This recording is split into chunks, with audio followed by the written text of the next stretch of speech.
Customize mo yan? Customize pa yan? Customize pa bali yan? Eh talaga, nag-experiment ka talaga kung saan mo gusto eh. Sabi ko anong bibilihin eh. Pinabit ko lang kagabi yan. Oo! Tapos binlit ko kanina. Pero yung mga Hindi ko nasubukan.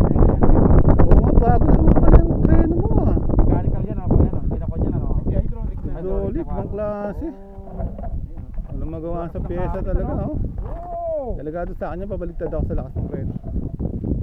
Tapos ng kapit ano? Oo. Wow. Ano? Hindi oh. Oo. Sabi ng kanyan sa akin, hindi daw pwedeng ilagay siya.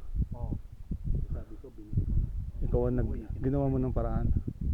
Ang galing ah. Ayun na, meron naman pala eh. Oo, ano? Ganda pang tignan no? Malinis. Malinis no? Malinis oh. Doon na hilan yung preno sa ano na no? Ayun, yung Sa baba na no?